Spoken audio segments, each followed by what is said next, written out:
Hello and welcome to Family Recipe Radio. Today we're going to talk about a drug that is shrouded in mystery.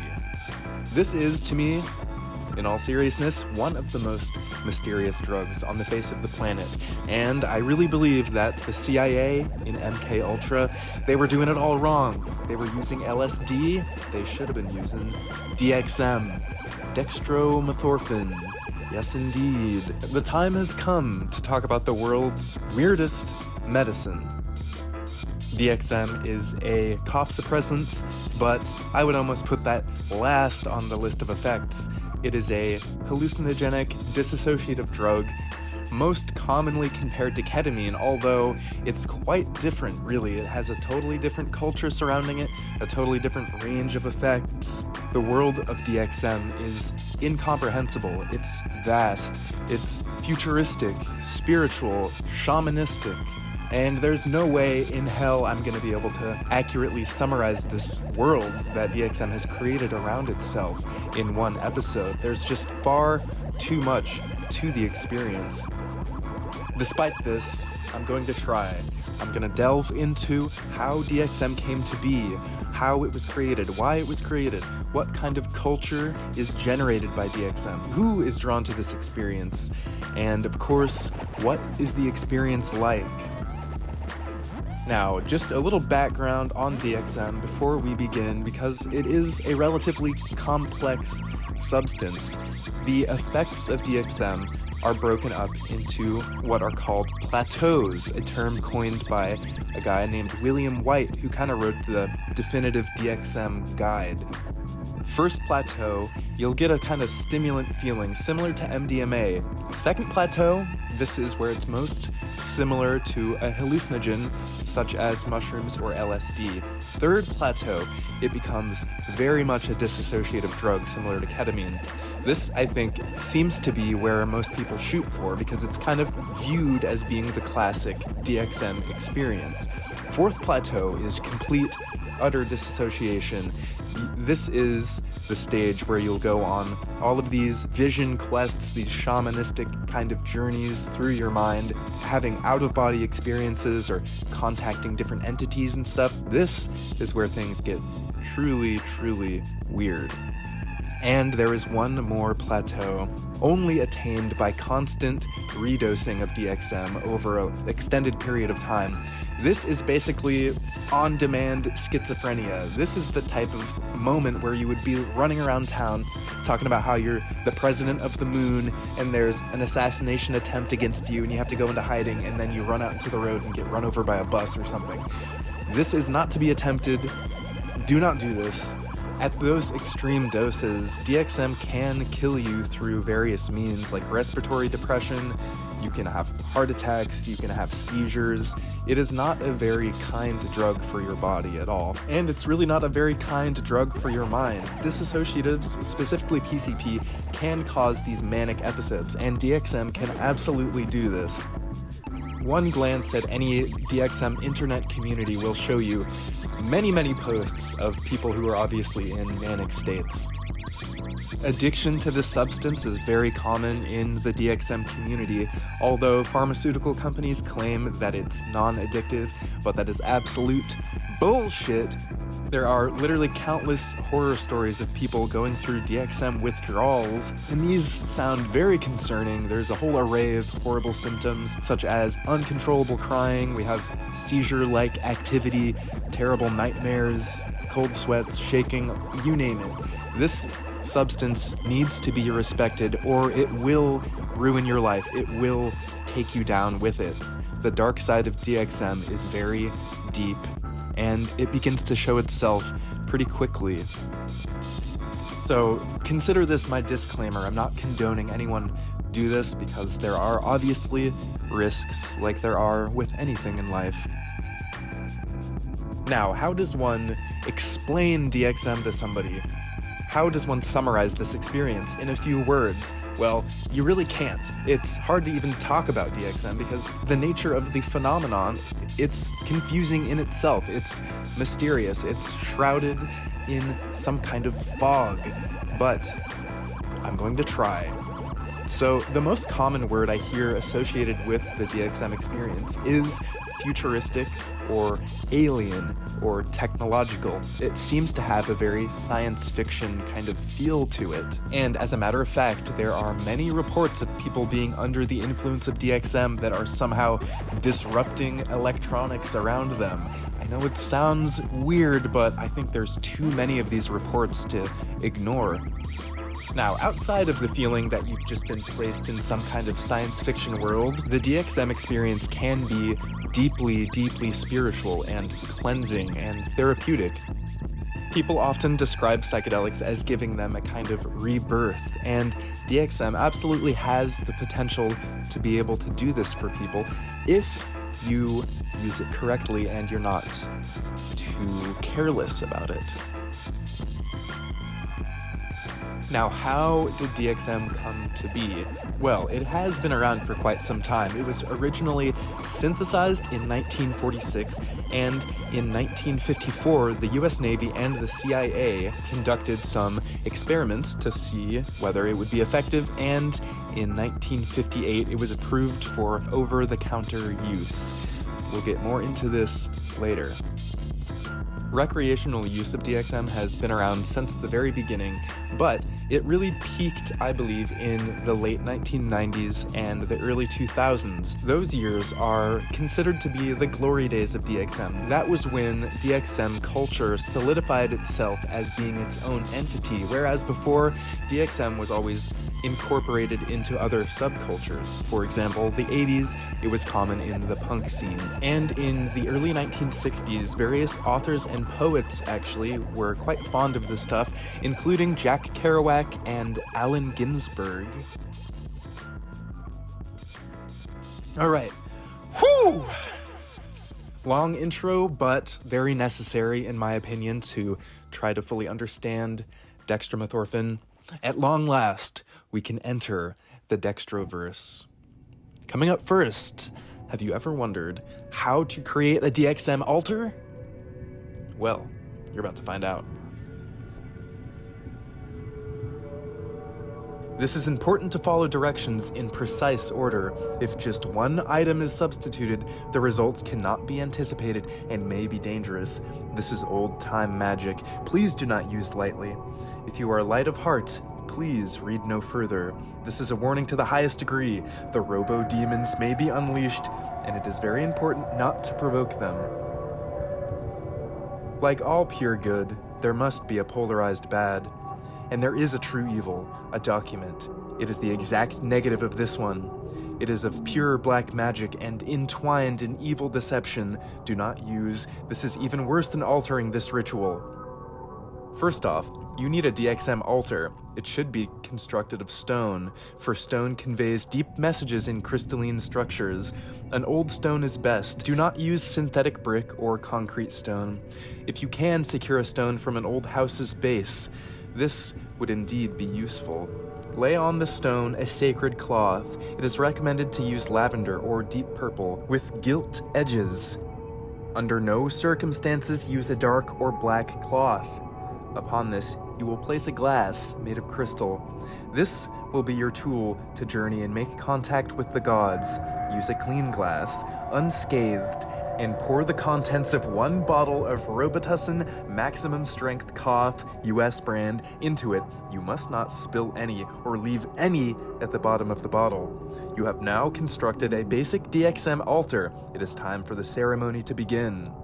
You must bathe yourself and remove all impurities. After the bathing, put on a white robe and kneel before the altar.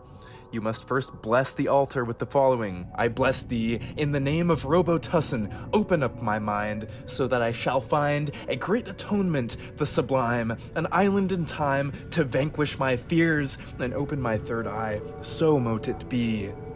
At this time, drink the sweet nectar of the robo-gods. Drink it whole, drink it pure, savor the taste. The thickness will coat your entire throat. Let it settle all the way down to the bottom and stay kneeling. Be at rest with yourself. Let the great syrup run its course into the abyss of your belly. Now it is time to create your doll. Take the bottle from which you poured the heavenly nectar and penetrate the sides near the top. Use steel to do this. Again, penetrate the bottom in 2 places about 1 centimeter in diameter. Take a straw and insert into the armholes and leg holes. Now, and surely last, take a straw and insert down into the mouth of the bottle. This represents penetrating the psyche. Take time and patience and heed discipline in your construction. Once finished, move the crystal glass to the back of the altar, put your doll centerpiece on the cloth, and kneel down 3 times, repeating the following.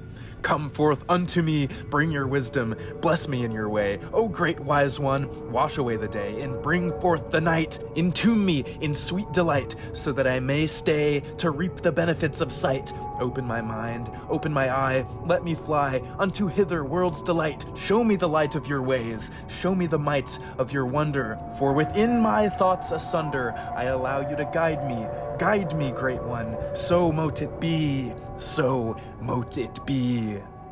Stay in position with your palms pressed squarely against the floor, but create a triangle with your fingers and rest your third eye region in this triangle. Contemplate, meditate, wait.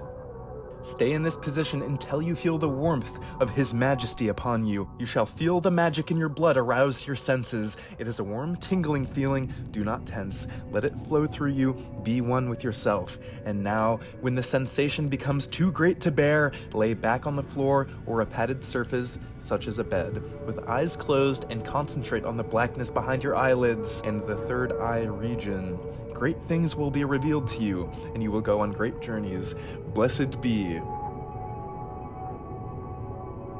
was published by Rostaman, 1998, in the DXM zine, issue 16.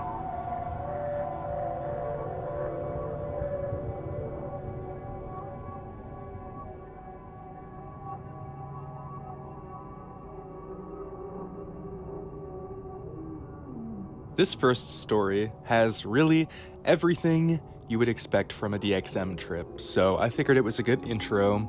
It's got getting caught by your mom, going to the hospital, and psychosis, which is just, perfect example. This should be in the dictionary.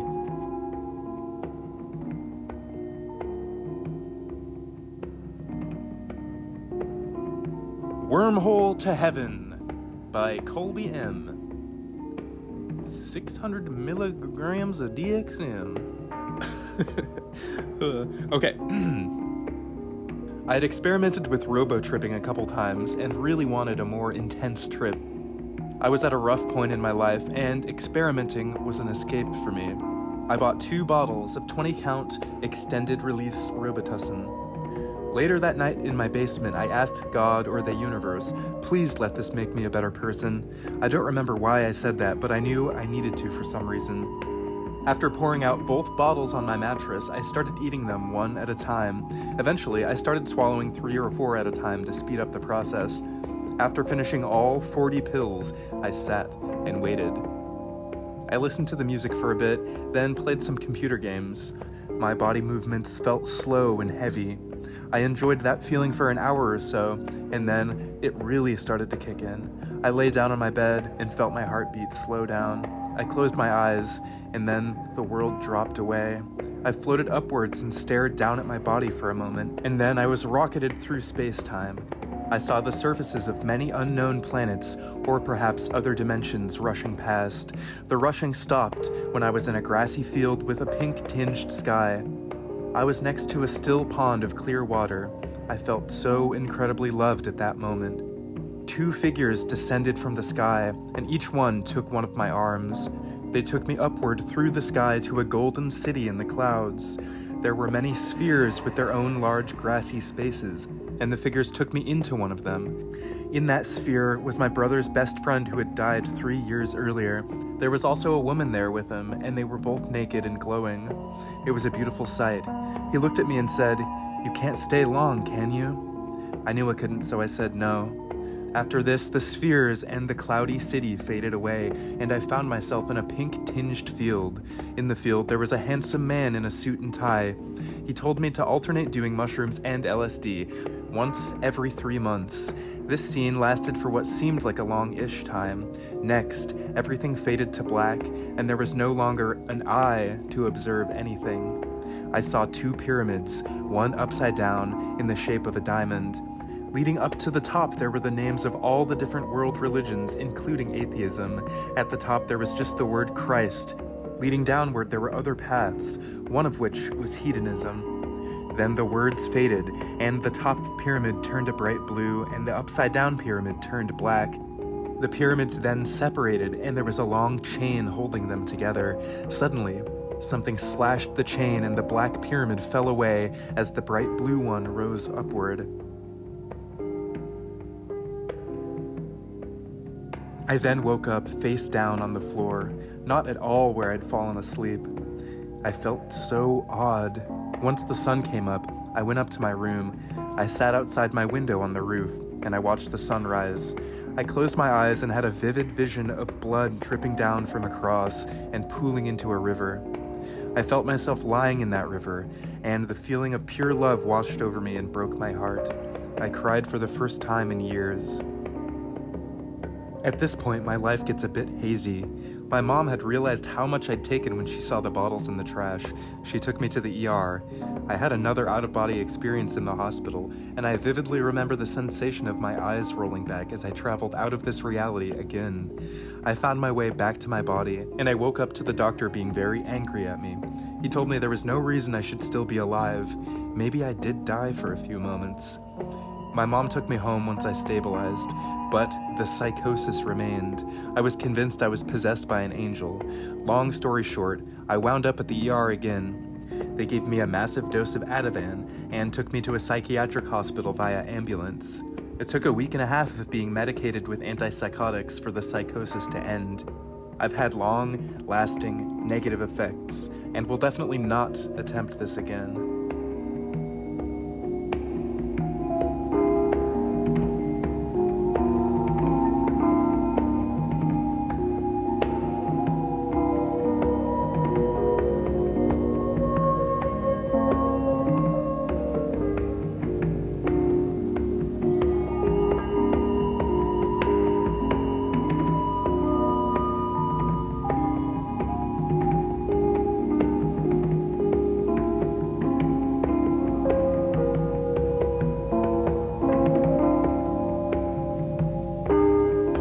The Ribbon of Life by Anonymous. 1,200 milligrams of DXM was ingested on an empty stomach in the form of 40 Drixerol gel caps. After about 45 minutes, I felt nauseated and as though I had a fever. I no longer had the ability or desire to concentrate on my compositions, so I set the recorder aside and lay back on the bed. The nausea and feelings of vague but potent physical discomfort increased. I wondered if the dosage would be too much for me to handle. Some 10 minutes later, I stumbled drunkenly to the bathroom and vomited. The discomfort vanished almost immediately. I returned to bed, no longer afraid of being unable to handle the experience. I do not remember how long it took me to become almost fully disassociated from my body, nor do I remember what happened during the process. Soon, however, I found myself beholding fully three-dimensional crystalline formations, the components of which rotated slowly in sync with one another. Behind the formations there seemed to be a void of infinite space which flashed, strobe-like, in brilliant colors. As the formations rotated, they changed and evolved, always producing beauty and symmetry with mathematical precision, determinacy, and clarity. Only vaguely aware of my body, I felt as though I was soaring through the patterns at unimaginable speeds. Gradually, I moved through the crystalline formations. They seemed to each contain the enormity of the universe itself. My speed increased, as did the gradual loss of a sense of identity. The patterns gave way to more abstract but no less colorful patterns, wave upon wave of interference patterns, cyclones of flashing colors, and spirals that swallowed me. After some time, the boundary between myself and the patterns dissolved almost completely. Now my being, which was really a universal we as opposed to an individual identity, seemed to contract into a single point, then explode outwards countless times, the infinity of time and space, perception and being contained within each explosion. We were the whole of the multidimensional universe collapsing upon itself and exploding outward over eons of unimaginable time.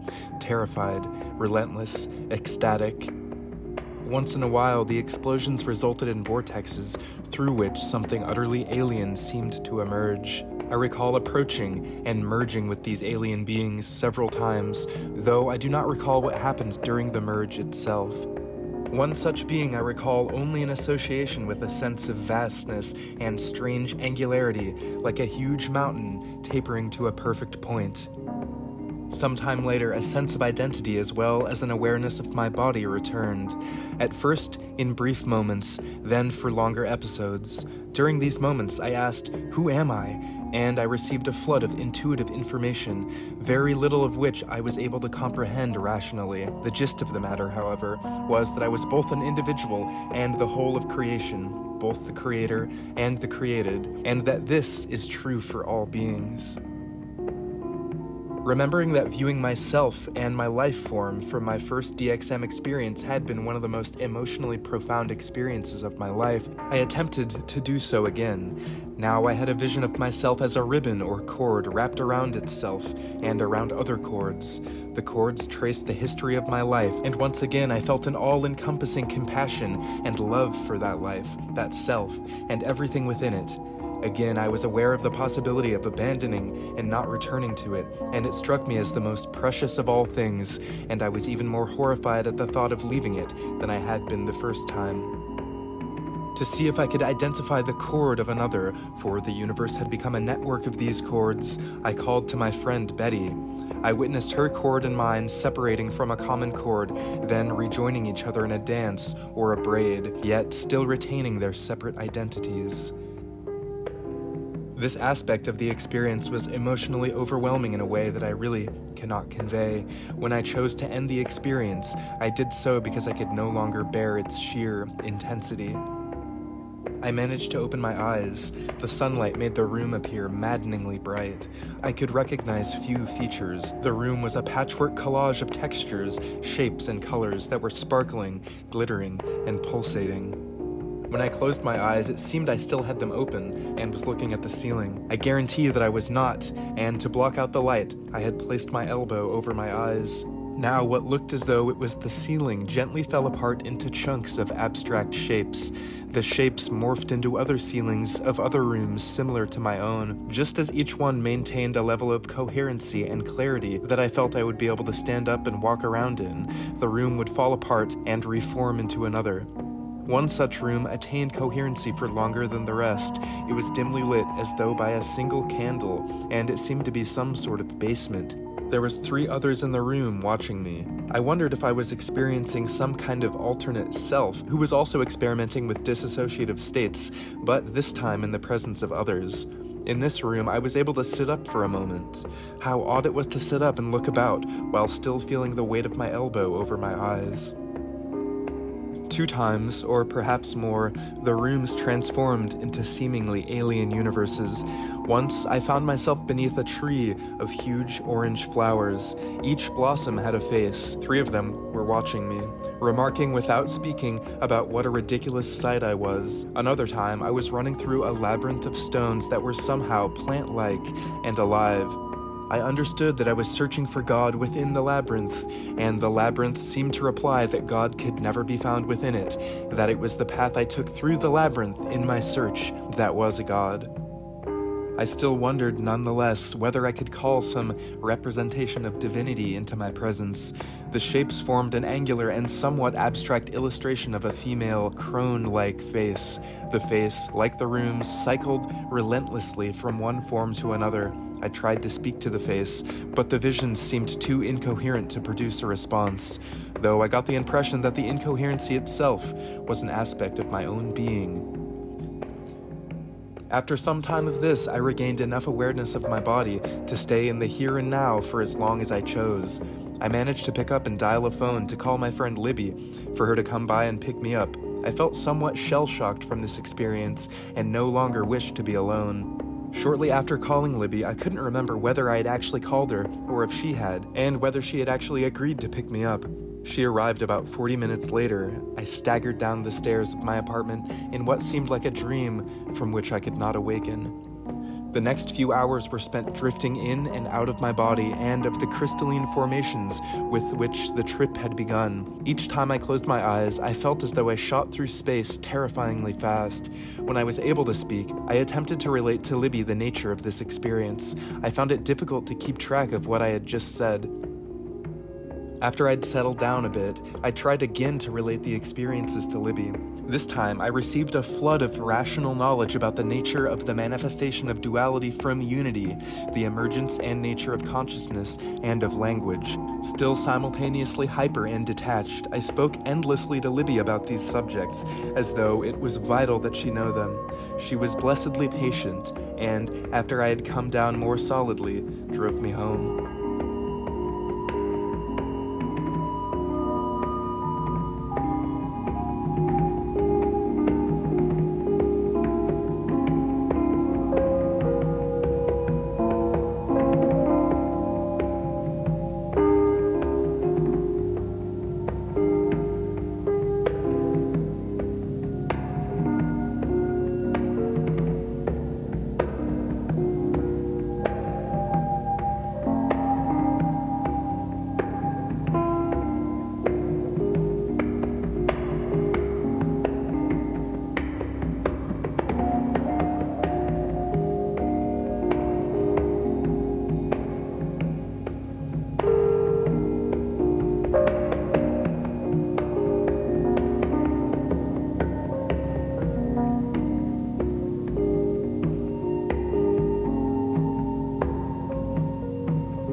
As you may remember, I mentioned the CIA earlier, and the CIA did indeed have a hand in not creating DXM, but in researching it and developing it.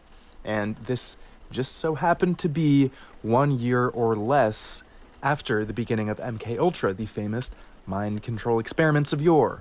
So I searched and searched and searched for any evidence as to any potential mind-altering, mind-controlling, or behavior-controlling experiments involving Dextromethorphan. I didn't find much, but I did find one document, a Department of Defense memorandum published September 20th, 1977. On August 8th, 1977, you requested that the Office of General Counsel coordinate a search of Department of Defense records to determine the extent of Department of Defense participation in 3 projects identified by the Director of the CIA on August 3rd, 1977, as including the administration of drugs to human subjects for mind control or behavior modification purposes. we'll skip down a little bit. The results of the search indicate that there were 3 such programs in which the Army participated over the period of 1969 to 1973, 5 programs in which the Navy participated over the period of 1947 to 1973, and no such programs which the Air Force participated in. Okay, so we are going to skip down to the Navy program section because, if you'll remember, the US Navy and the CIA worked together to test DXM on human subjects. So we're skipping down. Section 3, Navy programs. Okay, this is interesting. It turns out the Navy was really not involved in any of these tests. They were just a financial intermediary between the CIA and a anonymous private scientist of some kind, as it says here. It appears from the available documents that the Navy was not involved in any aspect of CIA projects designated MK Search and MK Chickwit. MK Search was the successor to MK Ultra, by the way. It appears that the Navy did act as a financial intermediary through which the CIA dealt with an outside contractor that conducted one research effort that was part of the MK Often project. MK Often was a sub-project of MK Search. And as I just said, MK Search is basically MK Ultra 2.0. MK Often specifically involved the Edgewood chemical testing experiments, which a bunch of US soldiers were basically lied to and experimented on in a very similar way to MK Ultra. Okay, now we go to subsection B, programs identified. 1. Synthesis of analogs of certain central nervous system stimulants. This is not too important to us at the moment, so we're going to skip down to section 2. This is where we want to get into identification of non-addictive substitute for codeine. This project began in 1954 and was continued at least until 1964. It was performed at the facilities of another government agency located in Kentucky. The involvement of the Navy was only as a conduit for funds between the CIA and a researcher who was associated with a federal government agency. One of the funding documents identifies this as part of Project MK Pilot. For the life of me, I could not find any information on MK Pilot at all. According to the information available to the Navy, the purpose of the project was to find a non-addictive substitute for codeine. The work was done at the Addictive Research Center, U.S. Public Health Service Hospital in Lexington, Kentucky. It is unclear from the information available to the Navy whether the researcher was an independent scientist using government facilities or a government employee. It appears that the researcher tested some 800 compounds on addicted patients. There is no indication in the documents as to the number of persons involved or the compounds tested. 3 compounds were retained and are all now common drugs. Darvon, which is used as a painkiller, Dextromethorphan, which is used in cough syrup, and Lomotil, which is used as an anti-diarrhea drug. The CIA transferred at least $282,215 to the Office of Naval Research for this program, with instructions to make the funds available to the researcher at the U.S. Public Health Service Hospital. The project costs appear to have been between $34,000 and $45,000 per year. These documents specify that, quote, the interest of the CIA in this project is classified secret and is not to be revealed. Classified, secret, and not to be revealed. Interesting? Alright. Subsection 3, identification of effects of blast concussion. Now, this was sub-project 54 of MK Ultra. This ended up being an experiment to see if they could chemically or artificially induce amnesia or replicate the effects of having a concussion so they could incapacitate or take someone out of action without physically harming them in any way. But they did the same thing with the Navy as a financial conduit. This was in 1954, the same year as the DXM testing. We go back up to subsection 1, the central nervous system stimulant research. This ended up being a research project that involved ibogaine, which is a psychedelic, but their stated goal was to, quote, synthesize new classes of pharmacologically active drugs affecting the central nervous system so as to evaluate their modification of man's behavior. This was part of MK Often, which again is an offshoot of MK Search, which is MK Ultra 2.0. We got a real yarn wall going on right now. So, it's interesting to me how these Dextromethorphan experiments were mixed around with other MK Ultra experiments that were happening at the time. This isn't conclusive evidence, obviously. However, it is interesting, especially when they said it was classified and not to be revealed. That is interesting to me, but of course I can't do much more than speculate in this case. However, there are several flags popping up in my mind about this. All the pieces are there, all the pieces are there. And it would be an amazing drug to use in MK Ultra, to be honest, or any type of experiment, because as we're going to get into further and further, this truly does some weird stuff to the users, even to the reality around them. It has a lot of potential.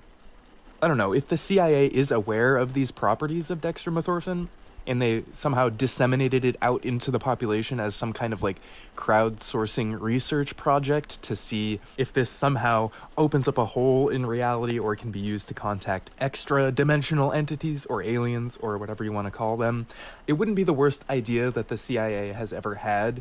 Who knows, they could be watching all of these trip reports, waiting for something. Maybe they're looking for something particular, or maybe they just did it to mess with everyone. The CIA has a penchant for creating chaos and misdirection and just experiments with no real end goal. Just let's see what happens. All right, my schizophrenia rant is now over. I know, chances are it's just a cough suppressant and it has these crazy side effects, but can't I just dream, okay? Can't I connect some dots? Is that illegal? Is that illegal yet?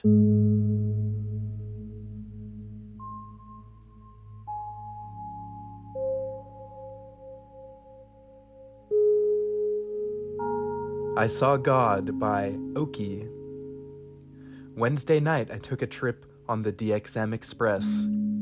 I took 25 caps of Drixel Cough at 7 p.m. It took a little over an hour to hit. In 2 hours, I was flying. I did so many things I can't describe. I saw God. I went into this room. I was told it was his room. I walked around a corner in the entrance, and he was standing there. I was scared to death. He appeared 50-ish, with short dark hair parted to his left. He was not handsome in any way, but he looked distinguished and very confident and gracious. He knew I was scared to death. He then held out his hand and shook mine. He said, "Hi, have a seat." We sat down and had some small talk. Then I was led away. He looked slightly Jewish, more like a cross between my father and an older me. One thing I was aware of, he had nothing to warn me about, nothing to scold me about, and he was glad to see me. He seemed proud of me, and he seemed very supportive. I saw myself. I understood my personality. It scared the shit out of me. Every layer of my mind was peeled off until my first child thoughts were left. I saw that my current personality is just a basic way to hide my insecurities.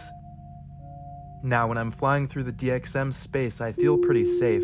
In fact, I'm pretty cocky, partially because of my mind training, and partially because of my previous beliefs about spirits. I may be temporarily scared, but I know I'll be okay.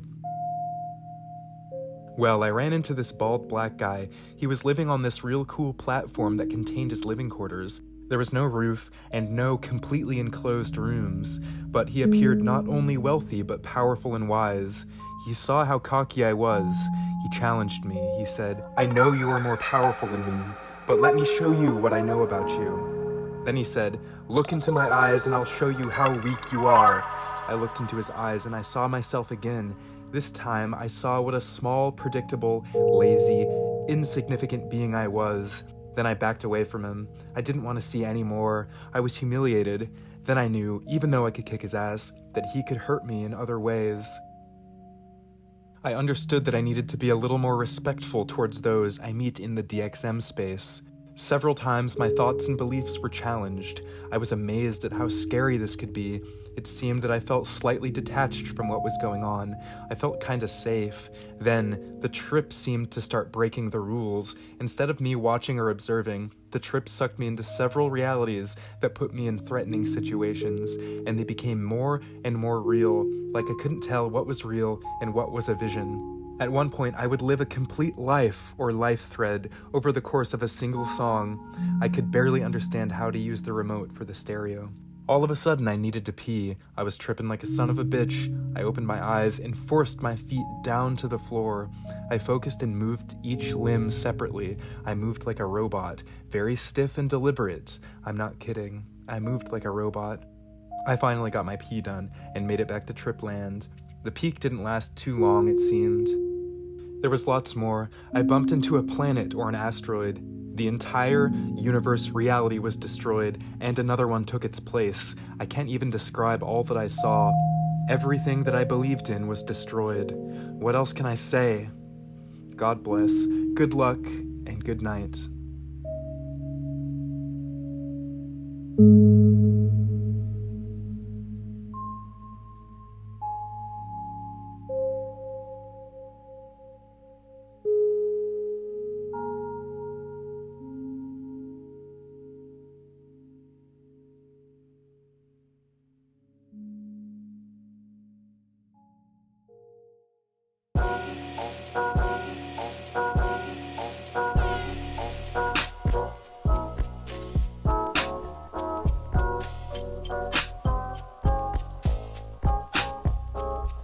There have been a number of influential people in American culture that have admitted to using DXM recreationally. We have Kurt Cobain, but I mean, what didn't he try, you know? We have, most famously, Stephen King, who used DXM in the creation of his book Cujo, which he claims not to remember at all. But I would say the most enthusiastic DXM user on a national stage would be Lester Bangs. He was a pretty famous music critic of the 1970s, and he's actually credited with coining the term punk rock, which I think is interesting. Lester Bangs had kind of an erratic writing style. It's very all over the place. It's very vibrant. There's lots of vivid imagery in his reviews. He goes on a lot of tangents. Sometimes he says some pretty messed up stuff, which we might get to that, but I don't know. Maybe I don't want to repeat some of this stuff. But let's just say he was a troubled man. He ended up dying at age 33 from a Darvon overdose. Darvon was another cold medicine, and I'm sure you'll probably remember that Darvon actually was tested in the same series of experiments that Dextromethorphan was. In the mid-70s, DXM was widely available through a product called Romalar, which was a cold medicine, obviously. And Lester Bangs was pretty open about his use of Romalar, or DXM, and he actually mentions it in a review of a Lou Reed album called Metal Machine Music. Now, this album is 1 hour of guitar feedback and nothing else, really. Lester alleges that this is the best DXM album. He said it was his favorite thing to listen to when he was tripping. So for the sake of a good time, I'm gonna read you a little bit of this review. It was published in Cream magazine, March of 1976. Lester Bangs, here we go. If you ever thought feedback was the best thing that ever happened to the guitar, well, Lou just got rid of the guitars. I realized that any idiot with the equipment could have made this album, including me, you, or Lou. That's one of the main reasons I like it so much. As with The Gods and Tangerine Dream, not only does it bring you closer to the artist, but someday, God willing, I may get to do my own Metal Machine music. It's all folk music anyway. When you wake up in the morning with the worst hangover of your life, Metal Machine music is the best medicine, because when you first arise, you're probably so fucked up, i.e. still drunk, that it doesn't even really hurt yet, not like it's going to. So you should put this album on immediately, not only to clear all the crap out of your head, but to prepare you for what's in store the rest of the day. Speaking of clearing out crap, I once had this friend who would say, I take acid at least every 2 months, just to blow all the bad shit out of my brain. So I say the same thing about Metal Machine music, except I take it once a day, like vitamins. In his excellent liner notes, Lou asserts that he and the other speed freaks did not start World Wars I and II, or the Bay of Pigs for that matter. And he's right. If everybody took amphetamines all the time, everybody would understand each other. Either that, or never listen or bother with the other son of the bitch because they'd all be too busy spending 3 days drawing psychedelic lines around a piece of styno paper until it's totally black, writing 80-page letters about meaningless occurrences to their mothers, or creating metal machine music. There would be no more wars, and peace and harmony would reign. Just imagine Gerald Ford on speed. He might manifest some glimmer of a personality, or Ronald Reagan, a blood vessel in his snapping turtle lips would immediately burst, perhaps ridding us of that cocksucker. As is well known by now, JFK enjoyed regular injections of meth and vitamins from Happy Croakers. Enough said. Hey, he might not have actually accomplished anything except Bay of Pigs. Wait a minute, Lou hasn't been doing his homework. But he had style and a winning smile. I've heard this record characterized as anti-human or anti-emotional, that it is, in a sense, music that is made more by tape recorders, amps, speakers, microphones, and ring modulators than any set of human hands or emotions. But so what? Almost all music today is anti-emotional and made by machines. From Elton John to disco to Sally Can't Dance, which Lou doesn't realize is one of his best albums precisely because it's so cold. It's computerized formula production line shit into which the human heart rarely enters, if at all. At least Lou is upfront about it, which makes him more human than the rest of those MOR dick noses. Besides which, any record that sends listeners fleeing the room screaming for surcease of oral flagellation, or alternatively getting physical and disturbing your medications to the point of breaking the damn thing, can hardly be accused. Why do people go see movies like Jaws, The Exorcist, or Lisa, She-Wolf of the SS, so they can get beat over the head with baseball bats, have their nerves wrenched while electrodes are being stapled to their spines, and generally brutalized at least once every 15 minutes or so? This is what today is commonly understood as entertainment, as fun, as art even. So they've got a lot of nerve landing on Lou for metal machine music. At least there's no 15 minutes of bullshit paddling between brutalizations. Anybody who got off on The Exorcist should like this record. It's certainly a far more moral product. Landlords are all mealy-mouthed bastards who would let the ruins of Pompeii fall on your four-poster before they'd lift a finger. They deserve whatever they get, and metal machine music is the all-time guaranteed lease breaker. Every tenant in America should own a copy of this album. My pet land hermit crab, Spud, who sometimes goes for days at a time, curled up in his shell in the corner of a cage, so you gotta check on him to see if he's dead, likes metal machine music a lot. Every time I put it on, he comes out of his shell and starts crawling happily around the sand and climbing the bars. It is, in fact, the only time I ever see him get any exercise. Either that or he's dancing. I've been told that Lou's recordings, but specifically this item, have become kind of a secret cult thing amongst teenage mental institution inmates all across the nation. I've been told further that those adolescents who have been subjected to electroshock therapy enjoy a particular affinity for metal machine music, that it reportedly soothes their nerves and is ultimately a kind of anthem. If anyone out there reading knows any more about this phenomenon, please get in touch with me immediately. Anyway, Lester Bangs, he continues like this for quite some time, until the last paragraph where he drops this little gem. This is out of context, but I don't even know if the context helps. Actually, it doesn't help at all, so I'll just get into it. Me, I like sex with vegetables, but I nurse this lingering paranoia that someday, some drunken night, I may get a radish between the sheets and discover it's homosexual. He finishes out the review by saying, "It sounds better on Romular than any record I have ever heard."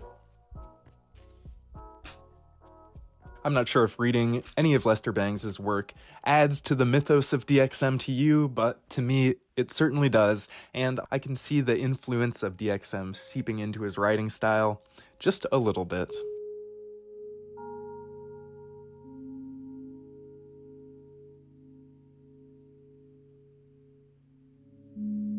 The Inner Mind by Nervewing. I begin drinking cough syrup. I try mixing it and chasing it with ginger ale. It's easiest to drink if you just chase it. I managed to slug down one bottle in about 5 minutes. I drank the second bottle by now, already feeling slightly disassociated. Nausea is coming on strong. This stuff is absolutely disgusting. I'm being drowned in a big swirling ocean of syrup. The swells toss me about and mold my life form like I'm made of soft clay. I do not feel a progression through plateaus, rather, I'm just sinking deeper and deeper into the Dex sea. It reaches a point where I can no longer see straight with both eyes open. It follows with this sense of just being completely and totally lost in my own room. I do not know where I am, when I am, why I am, how I am. I am wiped clean and left confused. It feels like my stomach is boiling. I know I have to hold it down as long as possible to absorb as much as I can. I know vomiting is near inevitable. The yak comes. I throw up red syrup in a hideous cascade. Wow, this feels terrible. Wow. I never liked vomiting. It's painful, uncomfortable, it makes my eyes water, and it makes my body feel like it's dismantling, but I get it out. As per usual, the next however many hours is a dissociative blackout fog, timeless, and punctuated by brief moments of relative clarity.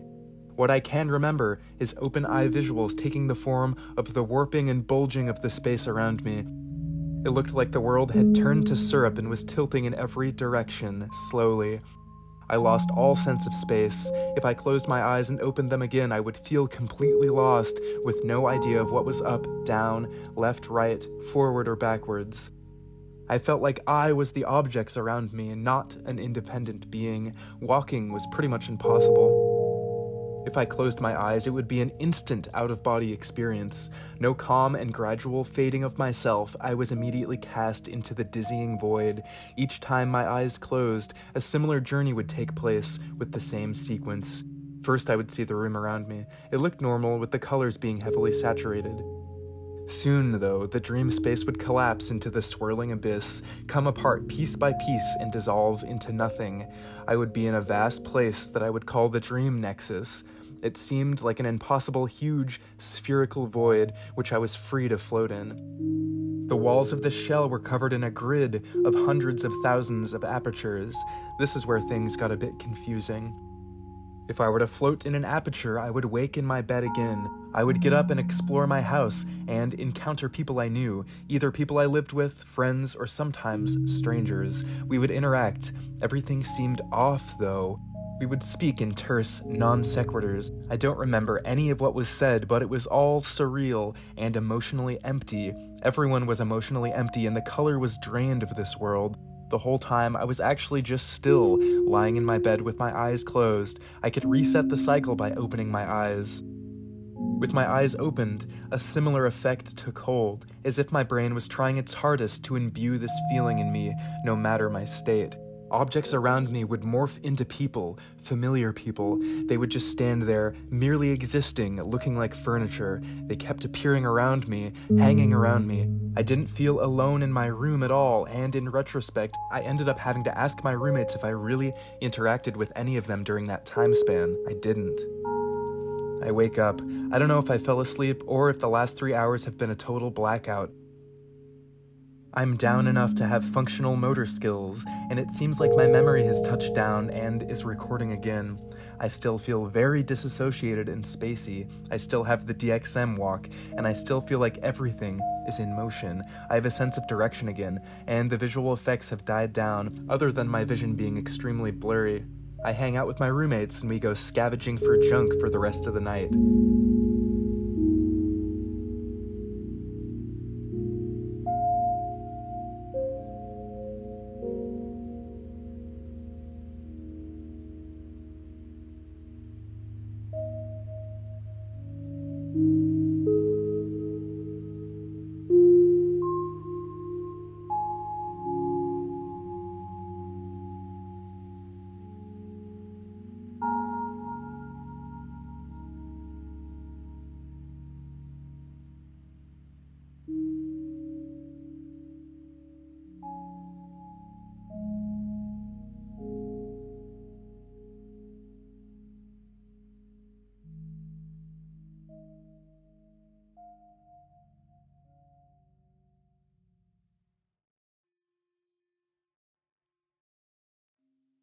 Here's a Reddit thread by DXM, a diction, with dick being capitalized. One What's something you've hallucinated on DXM that seemed out of the ordinary for DXM? First comment that caught my eye was, I was going through the normal hallucinations, and then everything just faded back to straight normal reality way faster than it should have. These two aliens came through my window and asked me for energy, and I understood exactly what they meant. I thought my hardest about the limitless potential of science and the idea that death is just another disease to be defeated. This red aura surrounded me and then was siphoned off by them to power their ship, and I'm just sitting there telling them they can have all they need. So after a time, when they're filled, and before they leave, they tell me, "Thank you. We'll remember this." Thank you. We'll remember this. Then they don't zoom away or fade away, but they seem to just move into a different spatial dimension. Ever since then, I've had some experiences that reinforce that I've been noticed, including a time I felt my brain taken apart and copied into an alien computer so that I can choose when I actually die, because I have more to give the universe than what you can do in a human lifespan. They told me to keep growing as a person so they can keep backing me up, and once I die, I can start a new life. I saw a Jeep Wrangler in the middle of my room. 2 nights ago, I did 540 milligrams of freebase and had an awful time. This was also my first trip with no weed, which might explain it, but whatever. Anyway, I saw a lady fly by me in a trash can. I went to the DXM headquarters, went inside the building, and asked the 2 ladies at the front desk, I need to get out of here, and then they told me to just wait and I'll be fine. Then I was running through the building trying to find my way out of the endless hallways. I was not scared, it was more like I was just going through a maze. Frogs all over the place on my friend's floor, like thousands though, like the whole floor was frogs, just hopping around. I saw myself have a seizure and die. I was floating out of my body looking at my dead corpse, and my TV that was off started speaking to me in an ancient language, but it's like I could understand what it was saying to me. It wasn't God, but it was something close, and it was telling me that I was gonna be okay, and other stuff.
We have a story about possible electrical interference happening under the influence of DXM. It's very interesting. It's called Streetlights and Other Electrical Phenomena, taken from the DXM zine, issue 1 of 1997, November.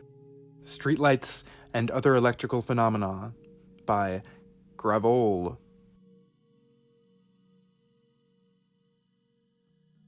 Shortly after my first few experiences with DXM, I started to notice strange occurrences of streetlights either going on or off as I would pass them. Sometimes I would just simply look up at a burned out light and it would flicker a few times and then come on. Usually, it would be the same couple of lights night after night. You may think, what does this have to do with DXM? Well, I didn't really think much of it until I talked to 2 other people reporting the same phenomena, convinced that it's tied to something beyond our regular grasp of technology. What causes these strange episodes of electrical malfunction? Some may point out that the lights are on sensors, and as you pass them, they detect headlights, but that theory is often shot down due to the fact that you may have already passed the streetlight when it lit up, or you may not even be in a car at all. On one night, I had just been walking out of a movie theater with my girlfriend when, right as I passed under it, a theater light shut off, while the one just before it continued to glow. We both noticed it. It's now to the point that every time I'm out driving after dark, I notice strange activity with streetlights, either turning on or off, flickering, or both. Also, from what I've heard, it may not just be limited to streetlights. Other electrical devices such as radios and anything else you can imagine may also be affected. Some say it has to do with supernatural forces, since it has been noted that in some cases, ghosts like to mess around with electricity. Others point out that it may be something inside our mind controlling these devices, and yet some others may scoff and call us insane. Now, after talking to 2 other individuals that have reported this, I realized I may not be crazy after all, and I'm not discounting this as a simple case of paranoia. I do not know the intricate workings of a streetlight. If you do, on the other hand, and know what may cause these disturbances, please feel free to email us. I'm passing along the insight of one of those individuals below. The first time I experienced anything strange was with a group of friends. We were on DXM swimming in my pool with the music on the radio playing. Suddenly, the radio just shuts off. As I start to get out of the pool to see what happened, it comes back on again. So I shrug it off and continue with the joyous DXM swim fun. Later on, it shuts off again. I then ask my friends if they know what's going on, and of course they didn't. Then it just starts up again. This happened about 4 times that night. At the time, I just attributed it to a short somewhere. It was not the electricity, the pool light was on the entire time. Strangely though, this never happened again while we were sober. Another time, my current girlfriend and I were both on fairly high doses of DXM talking on the phone. Close to the peak of the trip, she says, for whatever reason, show me that you're here. So, believing that I indeed could, I start trying to vision myself there. Immediately, her phone goes dead. There was no hang-up, no click, just an instant dial tone. So I hang up the phone. A couple of seconds later, the phone rings, so I pick it up. I then thank her for calling me back, and she says she didn't. Her phone rang. Just another strange incident. Now, the previous 2 odd occurrences I figured were just coincidences until this happened. At night, random light poles on my right side started turning off and a few turning on right before I passed them, usually while driving. At some point, I started to notice this happening a bit too much, so I started to count them. Since March of this year, I've counted 33 light poles doing this. Also, I've noticed the circumstances under which this usually occurs. 1, I'm not in a good mood, and 2, I'm not thinking about it. I've tried many times to consciously turn them off. All attempts were unsuccessful. After reading a few books on near-death experiences, I found a few things that fit together. It turns out people who have had near-death experiences report a 3-fold increase in paranormal phenomena. 2 drugs that are mentioned as being able to induce NDEs are morphine and ketamine.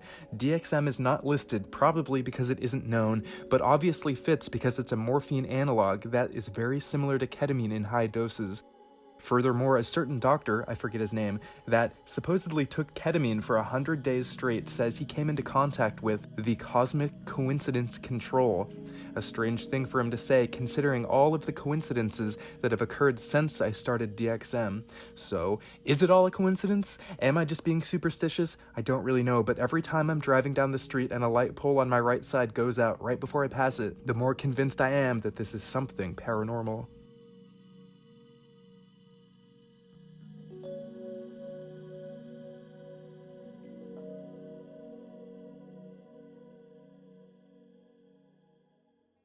I found a thread on r/DXM titled, "DXM Makes My Internet Slow," by Sufficient Music 515. Almost every time I go to play CS2 while on DXM, my ping spikes to over 200, and there's a 50-50 chance I join a completely empty server, almost like the game is dead. Despite that, I love it because I usually meet some unique people. It's like all the tweakers get pulled together into the same server. It's wonderful. The comments are, not gonna lie, this happens to me as well. Sometimes the TV randomly freezes or the internet doesn't work properly. Yeah, I've noticed this too. Every time I do DXM, technology breaks in some way. Yeah, this is a pretty well-documented effect of DXM. There's a bunch of archived stuff from way back in the 90s with people talking about it fucking up streetlights and radios around them. I always seem to blow out light bulbs when I'm on it. Shit's annoying. Yep, my PC always has something wrong with it when I'm on DXM. Not even like ketamine, only DXM.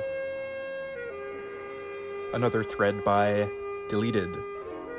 Why does technology never work when you're tripping? So annoying. It happens every time though.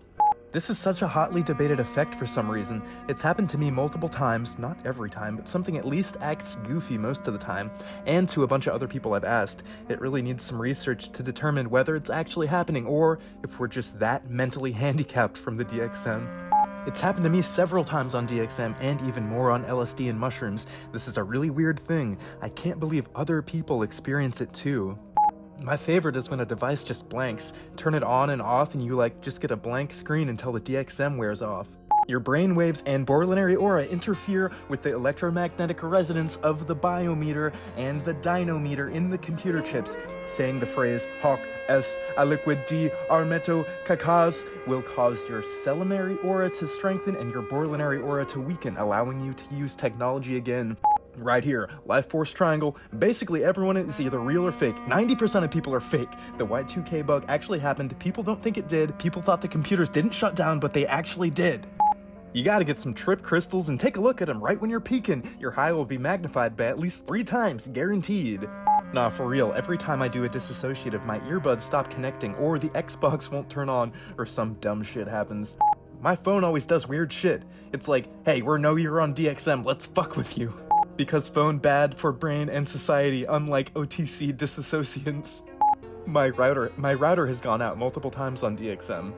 Dude, no shit. One time my PC randomly fucked up and I had severe graphic artifacts all over the screen. Before it messed up, I remember thinking something was about to go wrong. Well, I restarted it, then opened it up and resetted the GPU and memory, still acting like it had a hardware failure. I said fuck it and resigned to deal with it tomorrow after I sobered up. Well, tomorrow rolls around and it was back to normal and has been working fine ever since. I've also had Bluetooth connections refuse to connect, smart lights randomly charge colors or pulse, all kinds of weird shit. I always chalk it up to me being too inebriated to realize I'm doing something wrong, but deep down, I know there's some fuckery afoot. I swear to God, feels like my headphones are crackling out of some sort of brainwaves on Third Plateau Plus, and it just makes me start bugging out like crazy. Then, immediately replying to himself, I swear to God, literally 1 minute after I read this, my Bluetooth headphones randomly spazzed out and started disconnecting and reconnecting. Never done that before either. I mean, it's a very common trope with my trips that when I reach the point of deciding, okay, I think the hallucinations have died enough so I could fuck around with my laptop, I find my laptop is a completely different model. It typically changes form 3 to 4 times before settling back down to its typical reality. I would not necessarily trust that a bunch of DXM users claiming the problem is with their devices are necessarily identifying the source of their troubles accurately. Someone replies, hey men, that's something that happened to my TV, and even if I find some old models of my TV and the quality of the graphics, it's very rustic, and that's crazy. I made a post here a while back because I spent about 45 minutes on a CAPTCHA that was selecting the pictures. I wasn't even tripping that hard. Then again, it's called Robotripping, and they're trying to prove I'm not a robot, so...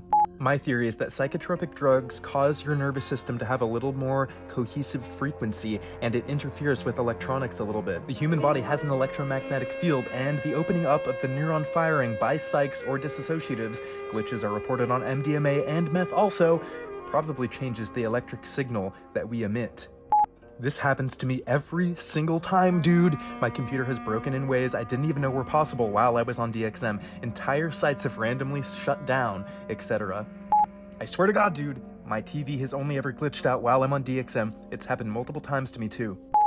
It's because technology, and particularly phones, represent a way of breaking you out of the trip. Whenever I've been tripping, my phone just looks like it came straight out of an alien mothership, looks way too futuristic, and I lose any interest in using it. Just a theory, but maybe tripping makes our primal brain take over, and therefore, we are less able to use modern-day technology.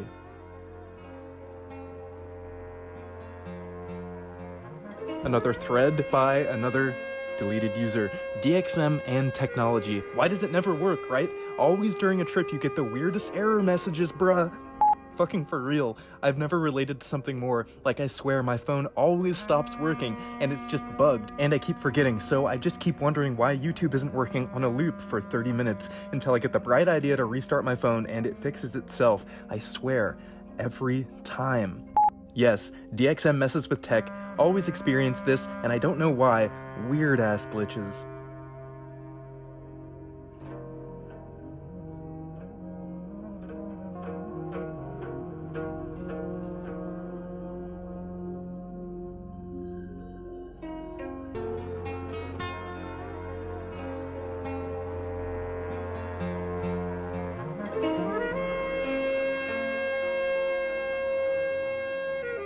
Now, part of a trip report by Skeleton Wizard 8 mentions this in the last paragraph. It is called Complete and Total Transcendence. He says, quote, I could sense all sources of electricity within my house. I could see what my sister was watching downstairs in her room, and later I found out that what I saw her watching in my mind was what she was actually watching at the time. I felt gamma ray bursts from outer space and could identify the exact source, star system, and distance in light years, all neatly displayed for me in the bottom right of my vision. After this, I think I passed out or fell asleep, or maybe I transcended even more, but I don't remember the rest from that point on. This has led me to believe that there is some kind of spiritual, technological connection relating to DXM and our universe. I'm not a religious person, but this experience has me seriously rethinking everything, as there has to be either divine intervention or some kind of simulation or technological aspect to our lives, otherwise this would not be possible.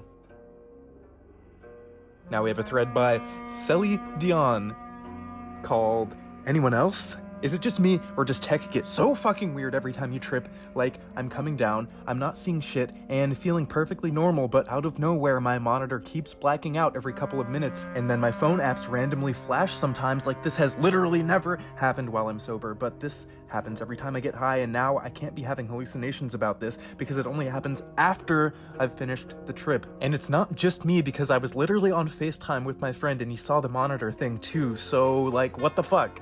Technology always glitches out and acts weird when I'm tripping, so you're not the only one. I mainly just have my phone glitch out on me, apps open that I didn't even open, and everything lags or takes so long to load. Very weird, since Robotripping literally feels like I'm in some technological robot world. Maybe it's connected in some way.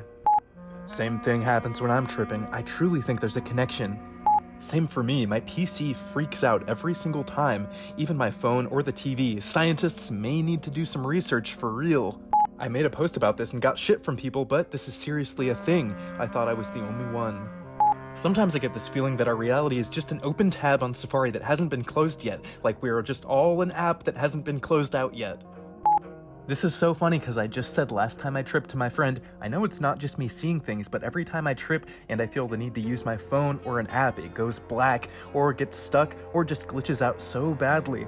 I thought it was my old phone doing it, but I just got a new phone and I tripped a couple days after and it happened again. So I thought to myself, I think I have so much energy and frequency while tripping. I think the waves and frequency that make our phones work, I feel like I get tapped into it, and when I'm tripping I feel like I could just feel the energy off my phone. I don't know, I might sound crazy. Another thread by another deleted user called It's True. The technology goes to shit as soon as you're dexed. Someone replies, it's so weird. It used to just be annoying shit like my internet going out. Nowadays, since I bought this giant smart TV, that fucking thing just starts doing whatever it wants, and while I'm sober, it works perfectly fine and is entirely under my control. The whole concept of DXM messing with electronics is kind of the reason I wanted to even do this episode. Like that was its form of a screensaver. I could potentially keep going with it, but then that segment would be like 30 to 45 minutes long, and it might get boring. But just know that there are many more stories of this out there, and I really have no idea what to think of it, but I'm intrigued. I'll tell you what. All right, now we got one last trip report, a potential past life regression.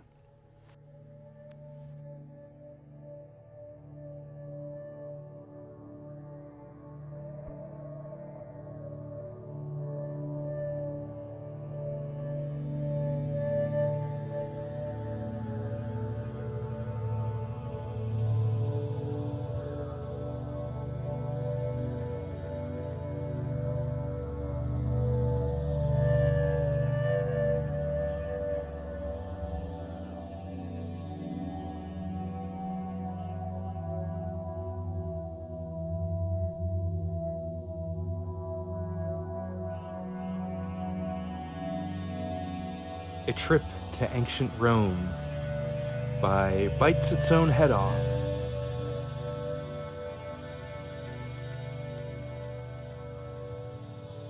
I'm a 19-year-old university student studying law, and my friends had first introduced me to DXM about a month prior to this experience. I had never tried drugs before, and being quite skeptical of something contained within legal cough syrup, had no way of knowing how amazing, inspiring, and mind-opening an experience it could be. My friends and I had consumed DXM about 5 or 6 times together previously. We usually had a standard dose of 600 milligrams, but this time we only had about 400 milligrams each, at around 11 p.m. on a weeknight. We only had 2 bottles to split between 3 people. I don't remember much about that night, as it was all a haze compared to the lucid dream I experienced at about 2 a.m., but the dream forced me to confront my inner desires, my id, my ego and superego, and reevaluate my priorities in life. I will never forget this night for the rest of my life. It was on that fateful night that I reassessed my life, and I feel I conclusively put it in perspective. This led to a sudden shock epiphany that I didn't want to be a lawyer at all. It all started in the trip. It was all thanks to my conceptualization at that time, a system for DXM and that lonely, whereby 2 persons Roman soldier who I was apparently for discussing whatever came to their minds. It seemed like now the third person tripped in a music trip room, taking however long they needed to experience what they needed or wished to alone. It was a totally black, spare room we had set up, devoid of light, where imagination is the only limit to one's self-reality. Bearing this in mind, and on a mission to sink into the subconscious of my mind in an effort to gain a better understanding of myself, I lay my body down upon the welcoming mattress, placed my earphones in my ears, and clicked my MP3 player on. It was the soundtrack to the movie Braveheart that led me into a deep, vivid horizon of a lucid dream I won't soon forget. I sank into the music, emotionally, and let my instincts and psychological digressions lead the way. Perhaps, for some reason, university on the day had etched a certain concern into my mind. Perhaps it's a regression of the fond memories and teachings from my high school ancient history classes. For whatever the reason, I awoke in a scene slightly unusual, but nonetheless, and puzzlingly, a scene which felt almost comfortingly familiar. I recall it with a breathtaking clarity. Dimly lit candles lined the stone and marble walls. The soft, breezy rustling of the garden outside 4 large windows was augmented by the distant pacing of Roman sentries protecting my villa.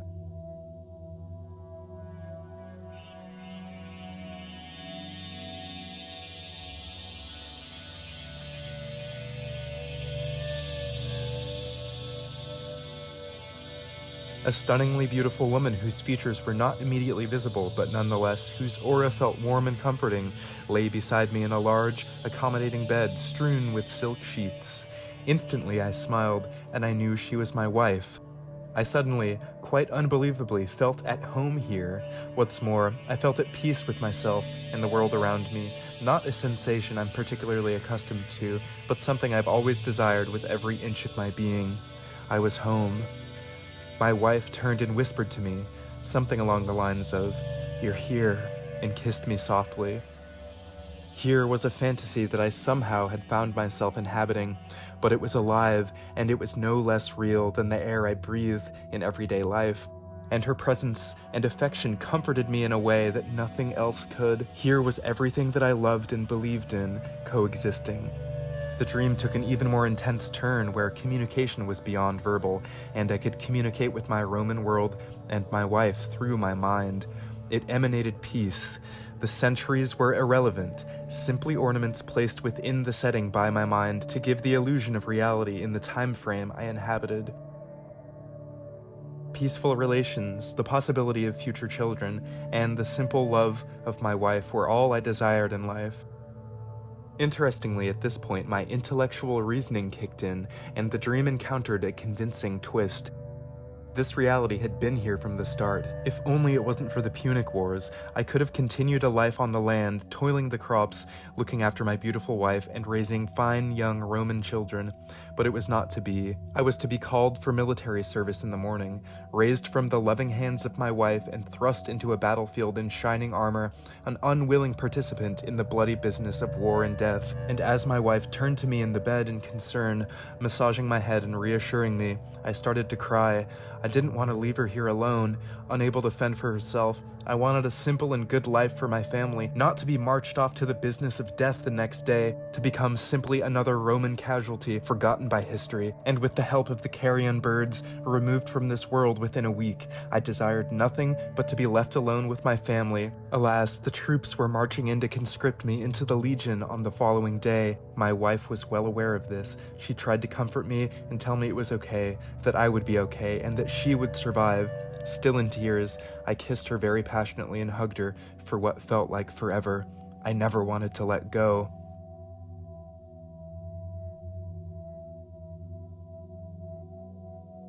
All throughout this dream, the soundtrack had been playing, and all of a sudden, as if it was the perfect time, it ended, and I realized where I was, in this little trip room at my friend's house. Puzzled, but in recalling what I had just experienced, positively enchanted, I proceeded to casually make my way out into the living area to inform my two fellow trippers of what had just taken place. In some ways, I was kind of disappointed because I wanted to foray deeper into my mind, but at the same time I realized it was time for this dream to end.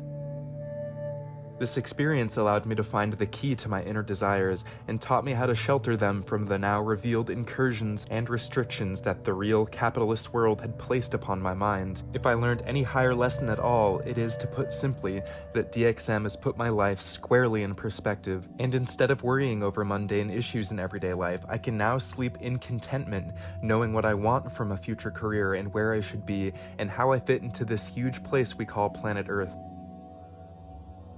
Long live DXM, and I hope on the day I die I can revisit that beautiful, serene place in ancient Rome.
You've made it. You've made it out.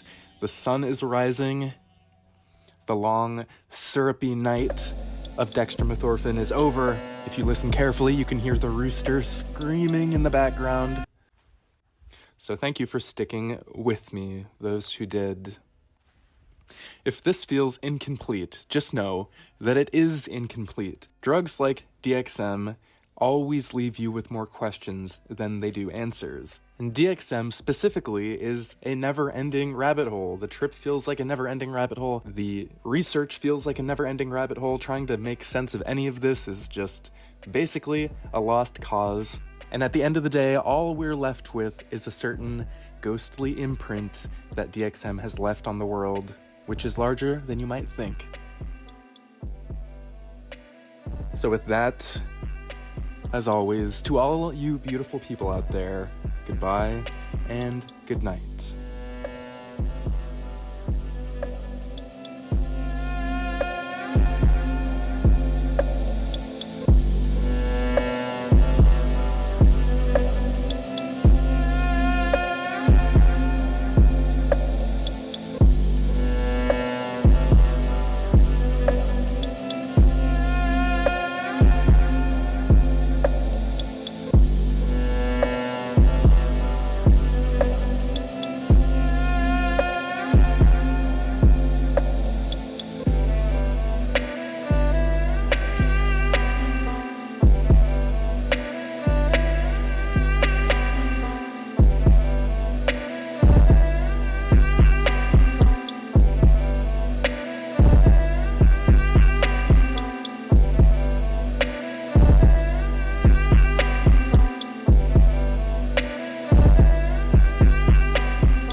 If you liked the music tonight, check out my Bandcamp pages, djfamilyrecipe.bandcamp.com and reptileghost.bandcamp.com. Yeah!